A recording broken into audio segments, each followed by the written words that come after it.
Olá, boa tarde. Nós estamos iniciando a Live JR, o nosso encontro de toda sexta-feira, que é transmitida pelas plataformas do Jornal da Record, pelo r7.com, pelo Play Plus e YouTube. E hoje o nosso tema é a violência na pandemia. O internauta pode participar enviando suas questões aos nossos convidados de hoje, que são a doutora Valéria Scaranci, que é promotora de justiça e pesquisadora na temática violência contra a mulher e gênero. Bem-vinda, doutora. Muito obrigada, boa tarde a todas e todos. Davi Marques, coordenador de projetos do Fórum Brasileiro de Segurança, é o nosso outro convidado. Bem-vindo, David. Desculpe. Obrigado, Celso. Boa tarde. E participa aqui comigo a repórter da Record TV, Cleisla Garcia. Cleisla. Olá, Celso, boa tarde. Boa tarde, doutora. Boa tarde, David. Muito bem-vindos. Eu lembro que essa nossa live será transmitida logo mais às 18h10 pelo canal de notícias da Record News. Olha, ontem foi anunciado o relatório da 15ª edição do Anuário Brasileiro de Segurança Pública relativo a 2020. E muitos dados são chocantes para a realidade brasileira. Por exemplo, o registro de uma denúncia a cada minuto de violência doméstica. Mais de 105 mil mulheres denunciaram abusos no ano passado. E eu pergunto à doutora Valéria e ao David Marques, as restrições impostas pelo isolamento durante a pandemia contribuíram para esse aumento? Bom, começar respondendo então. Sim, desde o início, quando se tinha notícia da pandemia, do isolamento, desde o ano passado, já havia se detectado no mundo um aumento da violência contra a mulher. Então, quando a pandemia chegou no Brasil, já era esperado esse aumento. E realmente tem havido, dia a dia, um aumento dessa violência contra as mulheres, seus filhos e filhas. E isso acontece por vários fatores, não só em razão da pandemia. Os fatores de risco que existem nesse momento de isolamento, de pandemia, são os seguintes: o aumento do controle por parte do parceiro, que agora consegue monitorar a sua parceira 24 horas por dia, já que estão dentro de casa, nós ainda estamos em isolamento. O aumento de consumo de álcool e drogas, que não causam a violência, mas potencializam a violência. O fato de que a mulher tem maior dificuldade de registrar a ocorrência e também essa tensão que as pessoas estão vivendo, também a dificuldade econômica. Esse conjunto de fatores faz com que aqueles homens que já tinham dentro de si um padrão de violência, com que eles se tornem mais agressivos e mais violentos.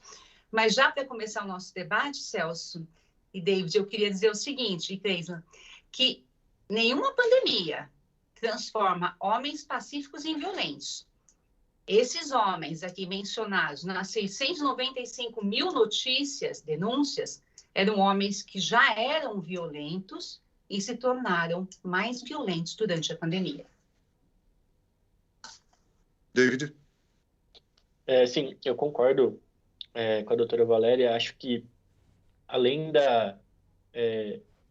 a pandemia também coloca esse cenário de uma certa desestruturação quase completa em várias das rotinas da nossa sociedade, né? Inclusive, numa pesquisa anterior que a gente fez, chamada Visível e Invisível, que é uma pesquisa que a gente fez, inclusive, com uma pesquisa de opinião feita junto ao Datafolha, as mulheres relataram, em grande medida, a analisar como um fator que contribuiu para esse aumento da violência também, a questão da perda da renda pessoal ou familiar, né? Que muitas vezes acaba por a dependência financeira acaba por fazer essa mulher ficar muito mais próxima desse agressor, como a doutora Valéria falou. Além disso, eu acho que foi feito um grande esforço conjunto, aí principalmente a partir de abril, quando se começou a identificar esses indicativos de que a violência contra a mulher poderia estar aumentando devido ao distanciamento social, indicativos que vinham da China, vinham da Itália, né? A gente já conhece a situação do Brasil, sabe que é uma situação delicada. Começou-se a perceber isso e colocou-se um desafio muito grande para tanto as autoridades, né, das polícias, o sistema de justiça como um todo, até mesmo por parte de movimentos sociais, né, e organizações que atendem mulheres, de tentar criar outros canais para que essa mulher pudesse realizar a denúncia, se assim fosse necessário, pudesse buscar ajuda, né? Então, num primeiro momento, então, a gente tem, de fato, eu acho que é bem perceptível, a gente tem um gráfico no anuário que mostra isso do ponto de vista, por exemplo, da violência sexual. O quanto cai o número de denúncias ali, mais ou menos em abril, né? Então, a partir daí, a gente tenta, esse esforço coletivo tenta criar outros canais e talvez tenha conseguido, pelo menos, reduzir um pouco a subnotificação e chegar um pouco mais próximo dessas mulheres em situação de violência. Cleisa?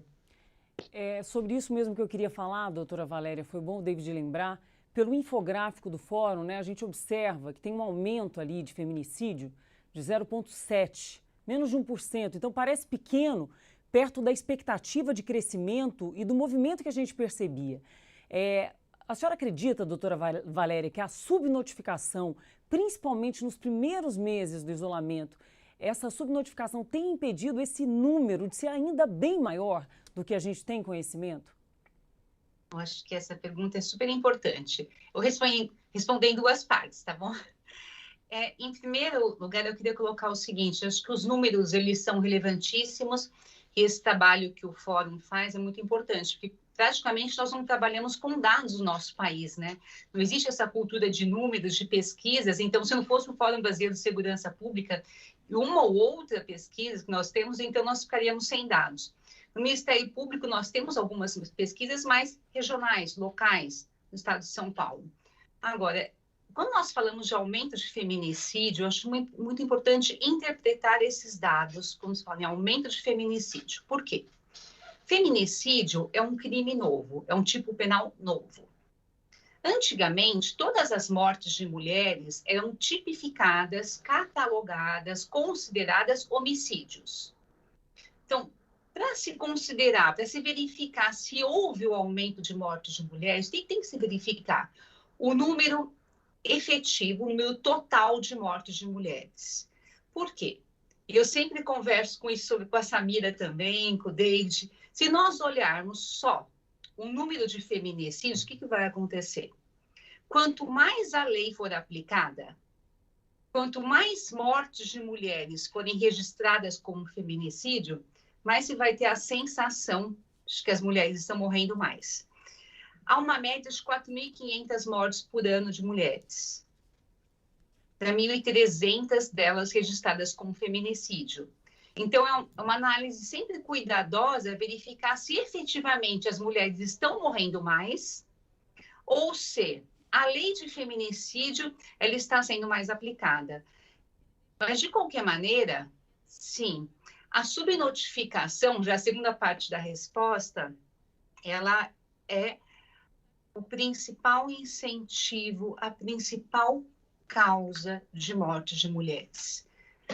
O feminicídio, ele é o capítulo final de uma história de violência, de uma história de dor, de padecimento de mulheres.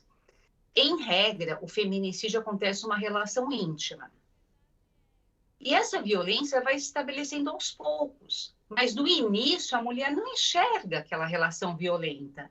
Né? A violência, a dominação, ela é entendida como atos de carinho, de cuidado, de atenção.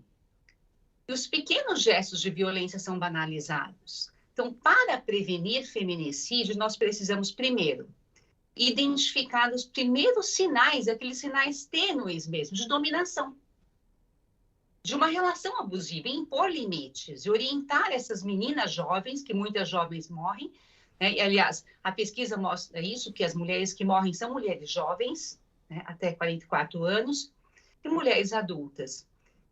E quando surge o primeiro sinal de violência, proteger a mulher. Há um mito de que as medidas protetivas não salvam, de que não vale a pena manter o silêncio. Doutora Valéria, apesar de subnotificação ou casos que as mulheres deixaram de fazer um registro policial, O anuário aponta que houve um aumento de 3,6% de concessão de medidas protetivas expedidas pelos tribunais de justiça. Não fosse isso, os números da violência seriam bem maiores, não? Com certeza. A cada medida protetiva concedida, é uma mulher potencialmente salva. É um feminicídio a menos. É uma família que não foi exposta à violência. Exatamente isso, Celso Pileza. A violência contra a mulher não interrompida é uma violência que tem o potencial de evoluir e, eventualmente, levar uma mulher a uma violência mais severa ou à morte. Os números, na verdade, mostram o seguinte: quem são as mulheres que morrem? São as mulheres que nunca ligaram para o 90. São as mulheres que nunca registraram um boletim de ocorrência. Então, a nossa pesquisa do Ministério Público demonstra que 97% das mulheres que morreram ou quase morreram nunca buscaram ajuda. Então, ao mesmo tempo que esses números chocam, eles são um alento.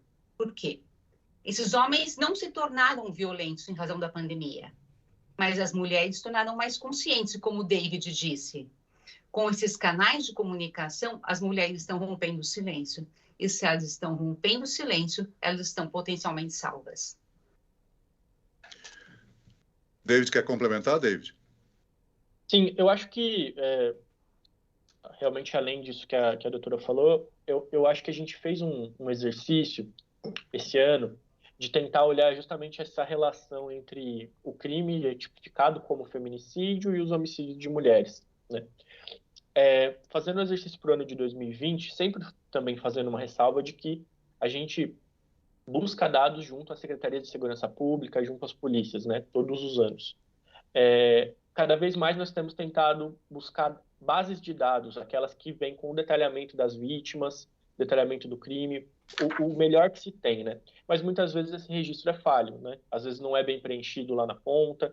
Então, por uma série de motivos, há algumas limitações.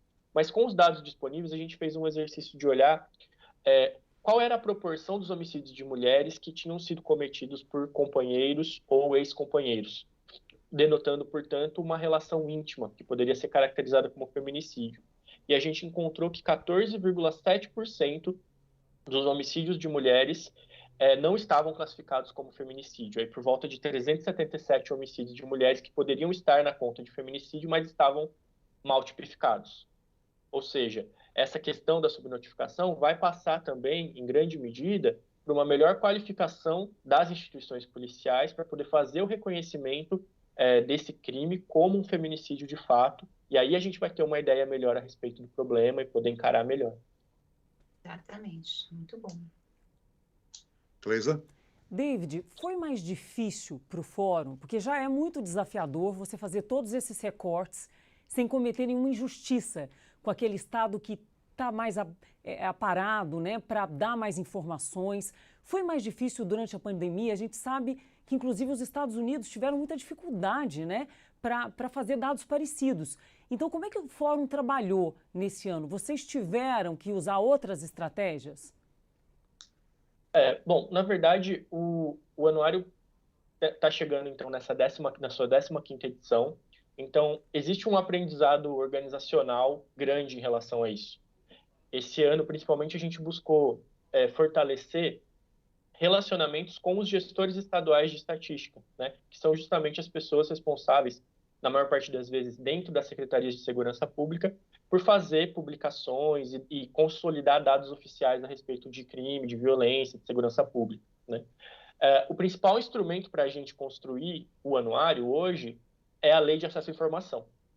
É a lei que permite que a gente oficie todos os estados, pedindo dados oficiais, e aí, a partir do momento que a gente recebe isso, o trabalho é de se debruçar sobre as metodologias específicas de cada estado para poder criar critérios de comparabilidade. O principal exemplo disso é o dado de homicídio, né? Se você toma como base apenas as divulgações de cada um dos estados separados, que eles vão dizer, o homicídio subiu, o homicídio caiu, muitas vezes eles não contam as mesmas coisas. Por isso que a gente tem que conhecer a metodologia de cada um e criamos uma categoria chamada mortes violentas intencionais, que é uma categoria mais ampla que denota, portanto, os homicídios, né, as mortes intencionais. Acredito que nesse ano, a gente até tem aprendido um pouco sobre o que é fazer uma publicação como essa na pandemia. Acho que ano passado foi até um pouco mais desafiador, porque ainda todo mundo estava tentando entender como as coisas estavam funcionando, né? Tanto que o anuário do ano passado saiu praticamente no final do ano, né? Esse ano a gente já conseguiu trazer para julho. Mas, de fato, a gente percebe no contato com os gestores e com a ponta que existe muita dificuldade, por exemplo, de poder fazer o trabalho de home office, né? Esses gestores, muitas vezes, os sistemas não estão muito adequados, os equipamentos não são bons o suficiente, principalmente nos estados que são mais vulneráveis, né? Que são estados menos ricos, né? Diferente do caso de São Paulo, por exemplo. Então, acho que as dificuldades que se colocam para nós também são as dificuldades que estão colocadas lá na ponta para os gestores. Não obstante, eu acho que a gente teve bastante sucesso porque, com essa parceria, a gente conseguiu produzir um grande levantamento, abordando temas bastante diversos, e acho que com um nível de qualidade bastante bom, né? Eu só complementaria rapidamente dizendo que a gente também faz um estudo, esse ano a gente fez esse estudo sobre a qualidade do dado de homicídio, justamente respondendo a uma demanda que existiam de vários estados, que diziam que estados que contam melhor homicídios, eles saem pior na fotografia e são mais cobrados por causa disso. Então, se vocês olharem o começo do anuário, a gente, a partir de uma metodologia, criou 3 grupos de qualidade da informação. Então, a gente procura expor os dados de mortes violentas respeitando esses critérios, justamente para tornar mais adequada, mais precisa essa comparação. Nós temos aqui pelo Facebook da Record TV, a manifestação da Mara Santos dizendo o seguinte: o pior de tudo é que tem mulher que acha que o homem vai mudar.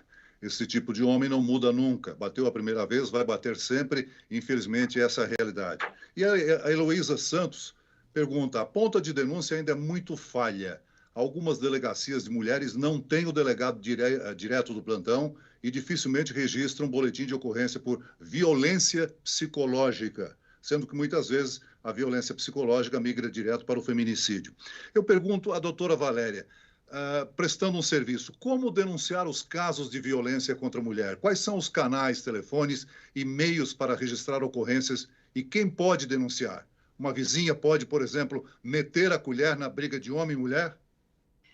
Pois é, Celso, eu acho que esse caso último que aconteceu envolvendo um DJ mostrou o seguinte, que a violência contra a mulher é um problema de todos, né? Até saíram vários slogans, então, em briga de marido e mulher, a gente mete a colher, que já é o antigo, em briga de marido e mulher, a gente salva a mulher. Sim, então, em briga de marido e mulher, a gente procura ajuda, a gente liga para o 90, aliás, essa é a recomendação primeira, né? E até em razão de todas essas campanhas é que os índices de procura pela polícia militar aumentaram tanto. O que fazer diante de uma situação de violência? Dicas simples, mas muito importantes. Se a violência está acontecendo, o que eu faço?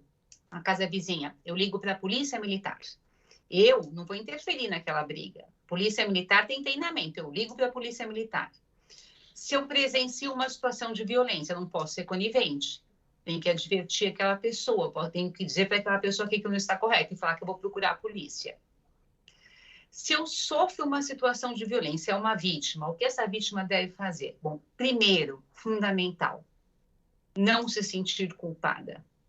As vítimas se sentem responsáveis pela violência, porque aqueles agressores, com aquela postura social de bons cidadãos, honestos, trabalhadores, dizem para a mulher: olha o que você me fez fazer com você, você me faz perder a cabeça, a culpa é sua. E como eles só perdem a cabeça dentro de casa, elas acreditam que a culpa é delas. Então, primeiro ponto, elas não têm culpa pela violência, só quem levanta a mão é responsável, só quem grita é responsável, etc. Segundo, procurar ajuda, procurar uma pessoa de confiança, pode ser um familiar, uma amiga. Nem sempre romper o silêncio começa na delegacia de polícia. A violência é um processo, a libertação também é um processo longo, que envolve uma decisão por dia. Então, procurar uma pessoa. Depois, registrar, sim, um boletim de ocorrência, pedir as medidas protetivas e buscar atendimento também numa rede de atendimento. O processo, ele salva a mulher, a medida protetiva salva a mulher, mas não resgata a mulher. esse processo de resgate, de autorreconhecimento, de retomada da vida, é um processo que vai exigir, então, a procura de uma ajuda, o apoio dos familiares. E para a sociedade é importante, além de procurar ajuda, não julgar. Porque toda vez que uma sociedade julga uma vítima aqui, pode estar calando uma vítima ao lado. Só queria falar uma coisa, Celso, que é super importante. Eu não me lembro o nome da segunda pessoa que perguntou, que ela fala de violência psicológica. Heloísa Santos. Oi, Heloísa, a sua pergunta é super importante, Heloísa. Porque a Lei Maria da Penha, ela prevê a violência psicológica como uma das formas de violência. Mas não existe um crime de violência psicológica ainda. Então, quando a pessoa chega na delegacia para fazer um boletim de ocorrência de violência psicológica, ainda não existe esse crime. A violência psicológica, até então, ela tem que se enquadrar em uma ameaça, em um constrangimento, em um outro crime. Mas a boa notícia é a seguinte: tem um projeto de lei que já passou pelas duas casas, ele está totalmente aprovado, esperando a sanção do presidente, que cria esse crime de violência psicológica. Então, em breve, Heloísa, quando uma mulher chegar à delegacia dizendo eu quero fazer um boletim de ocorrência por violência psicológica, esse crime vai estar lá, previsto em lei no Código Penal, com pena de 6 meses a 2 anos. Então, é uma boa notícia para a gente, né? Cleisa. E é interessante, Celso, doutora Valéria e o David também, que ontem, no dia, né, que o Fórum divulgou o anuário, com vários recortes, muito infográficos, a gente voltou para a redação e teve um caso durante a tarde em Caraguá, onde um homem matou a companheira e as duas filhas, uma de 13 e uma de 15, e machucou a menor. Os vizinhos ouviram os gritos, mas demoraram a reagir, ou seja, que se alguém tivesse feito a denúncia a tempo, eles poderiam ter evitado um crime, isso é o que a gente vê. Mas a gente sabe também que o Fórum, apesar da mulher estar nesse momento, né, com todo o foco, o Fórum mostra outros dados, Celso, muito importantes, como, por exemplo, a letalidade policial, que é a maior de toda a série histórica. Então, eu queria que o David falasse para a gente um pouquinho de como é que eles avaliam esses altos dados da letalidade policial. Sim, Cleisa. Eu acho que esse é um número que a gente vem monitorando e qualificando desde 2013, né? Então, portanto, desde 2013 é o maior número da nossa série histórica. Embora entre 2019 e 2020 a intensidade do crescimento tenha sido um pouco reduzida.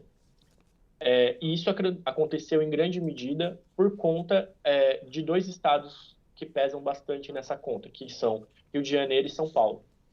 Então, Rio de Janeiro, em grande medida por conta de uma ADPF do Supremo Tribunal Federal, que suspendeu a ocorrência, né, a realização de operações policiais durante a vigência da pandemia, né? E em São Paulo, por conta de algumas medidas também adotadas pelo governo de retreinamento dos policiais e de instalação também de câmeras corporais no fardamento dos policiais militares, né? Ampliação, é um projeto que já existia, mas ampliação dele, né? Em grande medida, eu acho que esse cenário que se desenhou em 2020, ele foi muito influenciado num processo que começa lá em maio, com a morte do George Floyd nos Estados Unidos, acaba se tornando um movimento global de crítica ao uso abusivo da força policial, por um lado, e, por outro lado, a questão da desigualdade racial na atuação policial, na segurança pública como um todo.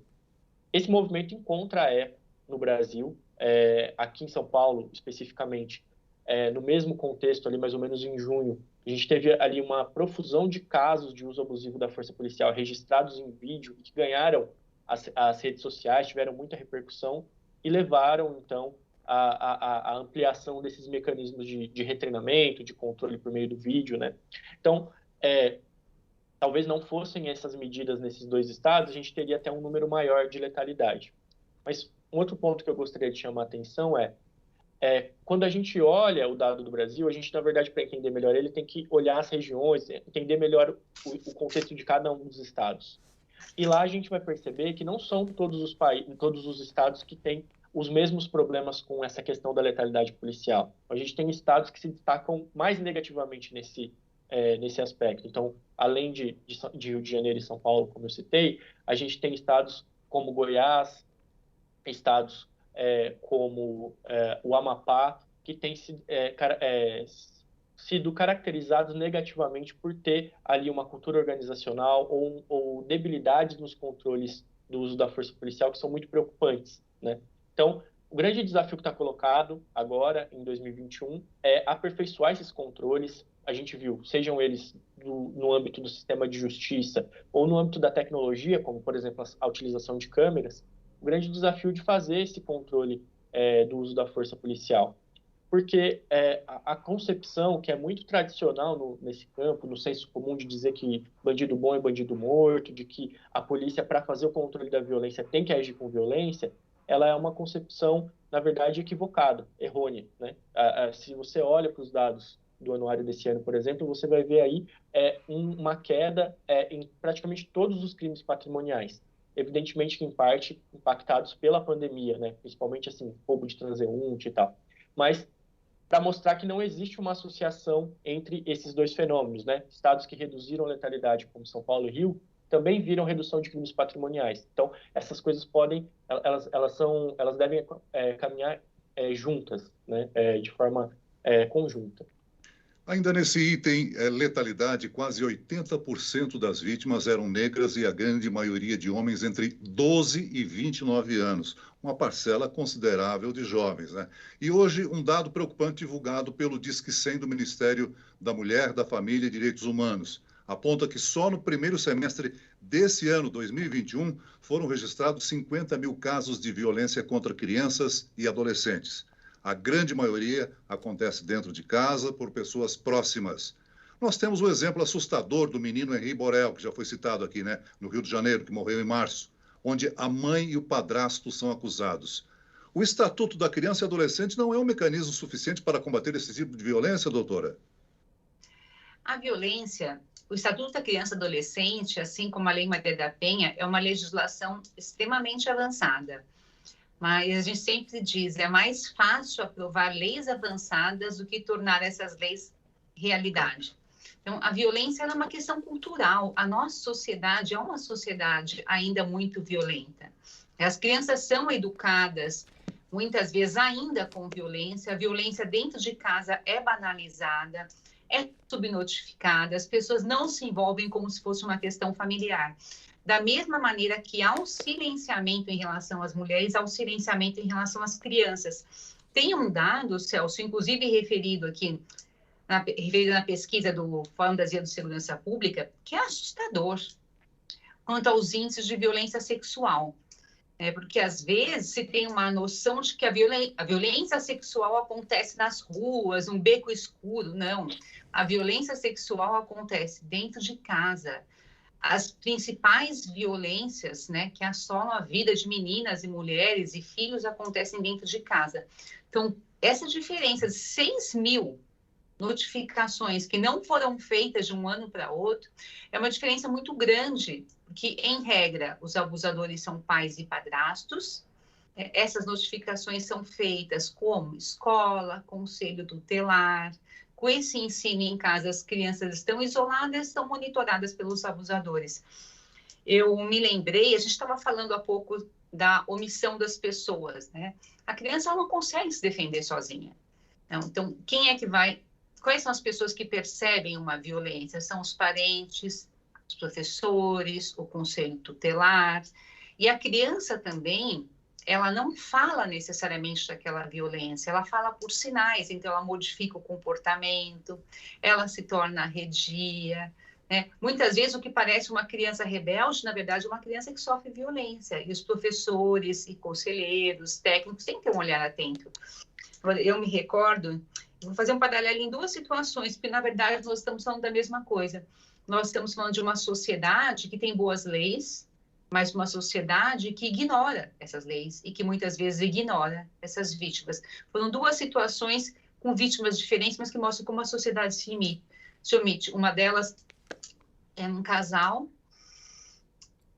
a vítima era um bebê, eles espancaram a noite inteira aquela criança e a vizinha não chamou a polícia porque ouviu a criança parar de chorar e achou que a criança estivesse dormindo, mas a criança estava morta. Um outro caso que eu tive foi um daqueles piores casos, sabe? Aqueles que, como eu sou promotora, as pessoas pensam que a gente, né, que os casos não nos afetam. Esse caso, eu me lembro que foi tão pesado que eu não conseguia voltar para casa. Eu peguei meu carro, andava na rua, assim, sem rumo, para conseguir digerir essas informações. Mas esse caso foi um dos piores. A vítima sobreviveu, mas ela foi muito torturada por dias, foi espancada, e a vizinha ouvia. Né? E esse réu, ele simulava como se a vítima estivesse autoflagelando. Não, não faz isso, não, eu gosto de você. Né? E, de repente, tudo parou. E ele pediu pizza. Eu nunca mais esqueci esse depoimento. A vizinha dizia, eu achei que eles estivessem bem, eles pediram pizza. Então, vejam a omissão. Nos dois casos, uma vítima bebê e uma vítima mulher.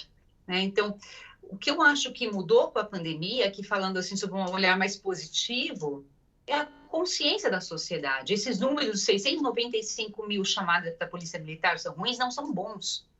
São bons porque a sociedade está atenta, os vizinhos estão ligando, as vítimas estão procurando ajuda. A sociedade está mais tensa, a violência aumentada, tem, mas as pessoas aprenderam a buscar ajuda. Isso eu acho muito positivo. Cleisa?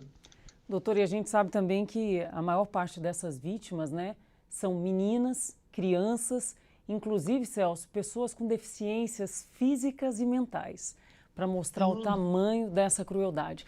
E nesses dados da violência que o Fórum levanta e faz muitos recortes, a gente vê também uma questão cultural nos estados e nas cidades, não é isso, David? A maior violência ela se concentra basicamente em 50 cidades brasileiras. Eu gostaria que você explicasse um pouquinho para a gente como é que isso funciona, se é mesmo assim, se metade da violência cometida acontece nessas cidades, se esses dados são reais, como é que a gente pode entender esses números? Sim, eu acho que só queria complementar o ponto anterior dizendo o seguinte, a gente também teve esse esforço de tentar entender essa violência contra crianças, né? A gente conseguiu captar que em 2020 a gente teve pelo menos aí 170 crianças entre 0 e 4 anos que foram vítimas de homicídio, né? Se você pega o recorte entre 0 e 11 anos, foram 267, um crescimento de aproximadamente 2% em relação a 2019. Então, sim, um cenário de atenção muito grande que se coloca, né? E aí eu também chamo a atenção para a importância de você fortalecer a capacitação das polícias, sobretudo das militares, que são esses primeiros respondedores, né? Quem vai atuar ali na ponta de uma chamada de emergência, para ter a sensibilidade necessária e os instrumentos necessários, a compreensão necessária para poder atuar numa situação de violência, sem causar uma revitimização, né? Dando o encaminhamento necessário, conhecendo a rede que existe naquele município para poder fazer os encaminhamentos necessários para essas crianças, para essas mulheres, para essas vítimas de violência, né? A gente analisando o dado, por exemplo, de estupro de vulnerável, e comparando com o estupro normal, assim, né, de vítimas adultas e capazes, você vai ver, por exemplo, que a distribuição delas no tempo e no horário, elas são bastante distintas, né? Os estupros de vulneráveis, eles acontecem predominantemente dentro da semana, em horários ali no meio da manhã e no meio da tarde, demonstrando que muitas vezes são os responsáveis pelo cuidado dessas pessoas que vão ser ali os autores da violência, né? Enquanto o outro tipo de estupro ele vai ser mais nos finais de semana, mais no horário noturno, né? Então, chamando bastante atenção para isso também. E quando a mãe sai para trabalhar. Porque muitas famílias são mantidas por mães, então quando a mãe sai para trabalhar, muitas vezes, quando ela se ausenta para uma compra, e como abusador em regra é alguém conhecido, é o momento que ele pratica esse abuso, né? Eu faço aqui o registro de mais um comentário da Cleide Passos pelo Instagram da Record TV. Ela diz o seguinte: o medo é muito grande, principalmente quando o agressor tem amigos influentes na polícia. E aí o medo torna-se ainda maior de denunciar. Está errado, mas é uma realidade, ela reconhece. E temos a pergunta da Eliane Maria do YouTube, pelo YouTube da Record TV. O maior problema não é nem a denúncia, e sim a impunidade. Quanto tempo fica preso um agressor? Isso é suficiente? A senhora quer responder essa pergunta, doutora Valéria? Respondo. Como é que ela chama mesmo, última? Eliane Maria. Eliane, boa pergunta também. Eliane, vamos lá. que é impunidade, Eliane? Vamos lá. A finalidade do processo em violência contra a mulher, em regra, não é cadeia. Por quê? A finalidade do processo é salvar as mulheres, é salvar aquela família. O agressor, ele pode ir para a cadeia, sim, se for um crime mais grave, se for necessário. Mas com o processo instaurado, em regra, a mulher já tem medidas protetivas, já está protegida. Então, às vezes, se sai uma notícia, ele foi, por exemplo, à delegacia e saiu solto. É importante dizer que não acabou por aí. Haverá inquérito policial, haverá processo. E impunidade é ausência de pena, não ausência de cadeia. E a ausência de pena, em regra, nós não temos para os homens autores de violência. Eles têm uma responsabilização, eles têm medidas protetivas, eles respondem ao processo, eles têm uma resposta do Estado, sim. E as vítimas de violência, em regra, elas não querem a punição, elas não querem a cadeia do agressor. O que elas querem é uma libertação da situação de violência. E o processo é isso, é uma oportunidade de intervenção. Só relembrando o seguinte também, que esses homens autores de violência, no início dessa violência, eles são recuperáveis. Há muitos programas para homens autores de violência com índices de reincidência de 0 a 2%. Então, eles podem ser encaminhados para esse programa e eles podem se tornar, aí, de verdade, bons cidadãos, né? E não fazer outras vítimas em novos relacionamentos.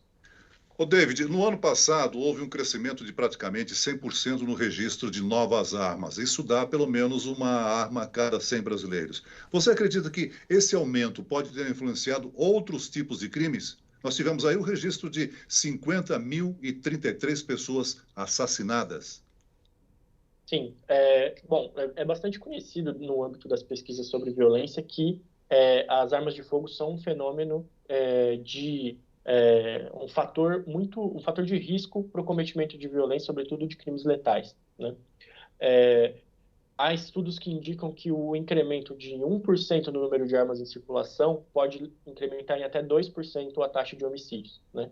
Então, é muito importante que a gente tenha consciência de que a ampliação das armas de fogo numa sociedade, ela não é uma medida de segurança pública, né? Ela, na verdade, depois contra a segurança pública.